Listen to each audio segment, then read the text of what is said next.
என்னை ஆட்கொண்டவரும் நான் சேவிக்கிறவருமான ஆண்டவராகிய இயேசு கிறிஸ்துவின் நாமத்தினாலே அன்பினல் வாழ்த்துக்கள்.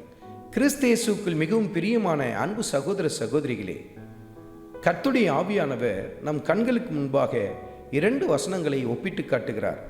ஒன்று, நீதிமொழிகளின் புத்தகத்தில் 16வது அதிகாரத்தில் 12வது வசனத்தின் கடைசி பகுதியையும், அதே போல சங்கீதத்தின் புத்தகத்தில் 89வது அதிகாரத்தில் 14வது வசனத்தையும் நமக்கு ஒப்பிட்டு காட்டுகிறார்.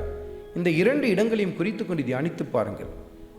அதில் நீதிமொழிகளின் புத்தகத்தில் 16வது அதிகாரத்தில் 12வது வசனத்தின் கடைசி பகுதியில் எப்படி எழுதப்பட்டிருக்கிறது? நீதியினால் சிங்காசனம் உறுதிப்படும் என்று சொல்லி எழுதப்பட்டிருக்கிறது நீங்கள் பார்க்க முடியும். அதே போல 89வது சங்கீதத்தில் 14வது வசனத்தில் எப்படி எழுதப்பட்டிருக்கிறது? அவருடைய சிங்காசனம் எப்படிப்பட்டது என்று சொல்லி கர்த்தருடைய ஆவியானவர் சுட்டி காட்டுகிறார். நீதியும் நியாயமும் உம்முடைய சிங்காசனத்தின் ஆதாரம் என்று சொல்லி எழுதப்பட்டிருக்கிறதை நீங்கள் பார்க்க முடியும். நம்முடைய ஆண்டவர் நீதி உள்ளவர். அதனால் நீதி செய்கிறவர்கள் தங்கள் ஸ்தானத்திலே உறுதியாய் நிற்பார்கள் என்று சொல்லி கர்த்தருடைய ஆவியானவர் இந்த இடத்தில் நமக்கு சுட்டி காட்டுகிறார். நீதியுள்ள ராஜாவுடைய ஆளுகை நிலைத்து நிற்கும் பாருங்கள். இது ராஜாக்களை குறித்து மாத்திரமல்ல, இன்றைக்கு உங்கள் கரங்களில் நம்பி கொடுக்கப்பட்டிருக்கிற அதிகாரங்கள், உங்கள் கரங்களில் கொடுக்கப்பட்டிருக்கிற ஒரு சில ஆளுகைகள், அந்த இடத்தில் நீங்கள் நீதி உள்ளவர்களாய் நடந்து கொள்வீர்கள் என்று சொன்னால் கர்த்தர் நிச்சயமாய் அந்த இடத்திலே உங்களை நிலைப்படுத்த ஆரம்பிப்பார்.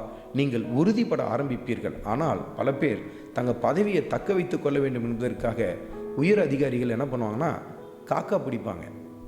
உயர் அதிகாரிகளுக்கு ஏற்றபடி எல்லாத்துக்கும் தலை அசைத்து கொண்டே போவாங்க.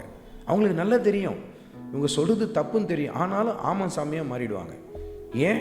ஐயோ இதை நம்ம சுட்டி காட்டிட்டோன்னா, இதை தட்டி கட்டிட்டோன்னா நம்ம பதவிகளில் பிரச்சனை ஏற்பட்டுரும், நமக்கு இந்த அதிகாரம் இல்லாமல் போயிடுமே, நமக்கு ப்ரொமோஷன் இல்லாமல் போயிடுமே, இன்க்ரிமெண்ட் இல்லாமல் போயிடுமே என்று சொல்லியே பல பேர் நீதி நியாயத்தை தூரப்படுத்தி விடுகிறார்கள். கர்த்தருடைய ஆவியானவர் சுட்டி காட்டுகிறார், அருமையான மகனே, அருமையான மகளே, நீதியும் நியாயமும் நம் ஆண்டவர் இயேசு கிறிஸ்துவின் சிங்காசனத்தின் ஆதாரமாய் இருக்கிறது. அவர் நீதியுள்ள நியாயாதிபதி. உன்னை நீ பாதுகாத்துக் கொள்ள வேண்டும், உன் பதவியை தக்க வைத்துக் கொள்ள வேண்டும் என்று சொல்லி அநீதி நிறைந்த காரியங்களுக்கு இசைந்து போகாதே. நீ நினைக்கலாம் ஒருவேளை இப்படி செய்கிறதுனால நம்ம இந்த இடத்துல ஆளுகையை தொடர்ந்து செய்யலாம்னு நினைக்கலாம். ஆனால் கர்த்தர் சொல்கிறார், நிச்சயமாய் அப்படிப்பட்டவருடைய நிலை கவிழ்க்கப்பட்டு போகும் என்று சொல்லி கர்த்தருடைய ஆவியானவர் சுட்டி காட்டுகிறார். எல்லா சமயத்திலும் கர்த்தருக்கு பயந்து நீதியையும் நேர்மையையும் செய்ய ஆரம்பிப்போம்.